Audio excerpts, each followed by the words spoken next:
साथियों नमस्कार। साथियों आज हम होली का त्यौहार मना रहे हैं। होली हम क्यों मनाते, इसकी थोड़ी सी भूमिका और कहानी मैं आपको बताने की कोशिश करूंगा। साथियों ये होली का त्यौहार अधर्म पर धर्म की जीत के रूप में मनाया जाता है।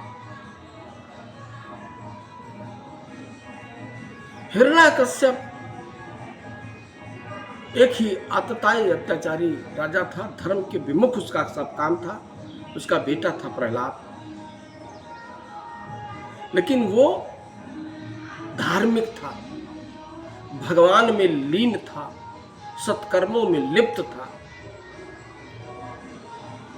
और राजा यानी हिरण्यकश्यप वो चाहता था कि ये हमारी राह पे चले, यानी अधर्म की राह पे चले, लेकिन प्रहलाद इस बात के लिए तैयार नहीं था। और हुआ क्या, हिरण्यकश्यप ने बड़ी कोशिश की कि उसका पुत्र जो उसकी मनोकामना है उसके अनुसार चले और वो उसकी राह पर चले और उसका जो मन है उसके हिसाब से परिवर्तित हो जाए। बड़ी कोशिश की। उसी कड़ी में प्रहलाद की बुआ थी होलिका, और प्रहलाद की बुआ होलिका थी। हिरण्यकश्यप ने उसको आदेश दिया कि तुम प्रहलाद को अपनी गोद में लेकर के बैठ जाओ और आग लगा दी जाए। यदि मेरा बेटा कहता है कि सत्य ही सब कुछ है, सत्य ही ईश्वर है और नाना प्रकार की धार्मिक बातें करता है, तो यदि वो बच जाएगा तो उसकी बात मान ली जाएगी।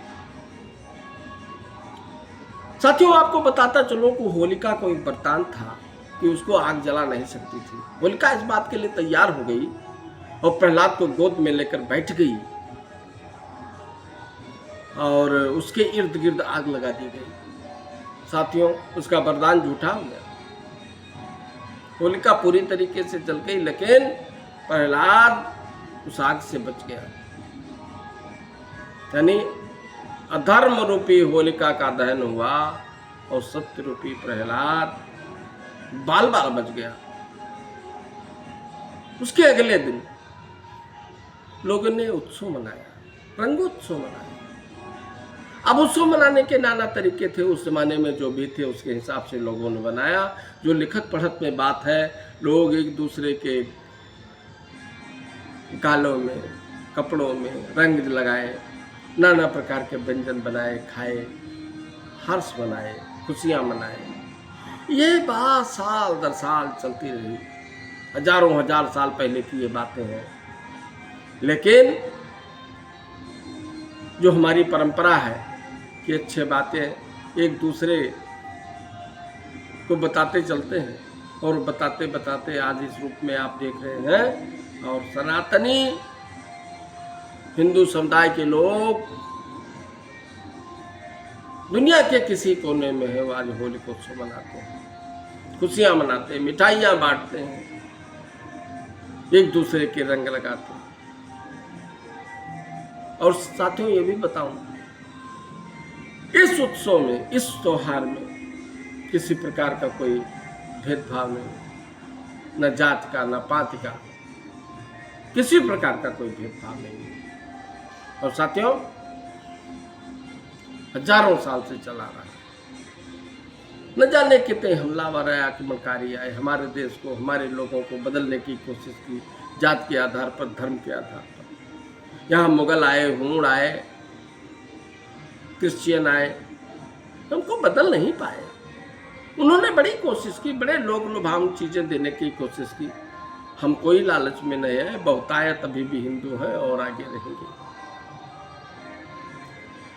आजकल आपने भी देखा होगा कि लोग इस पर बहुत टीका टिप्पणी उठाते हैं, लेकिन वो अपने मुंह की खाते हैं, क्योंकि जो हमारा बहुतायत समुदाय है वो अपनी राह पर चल रहा है, किसी को सुनता क्या है। जैसे आपको पता होगा कुंभ के ऊपर न जाने कितने लोगों ने टीका टिप्पणियां की, हिंदू होकर की, लेकिन लोगों ने उसका ध्यान नहीं किया और कहते हैं 65-66 करोड़ लोग हिंदू संगम त्रिवेणी पर डुबकी लगा करके अपने को कृतार्थ किया।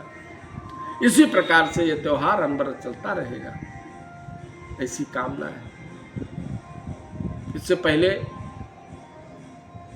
कि मैं अपने बाणी को विराम दूं, 2 चीज कहना। एक तो हमारे जितने इष्ट मित्र हैं सबको होली की हार्दिक शुभकामनाएं।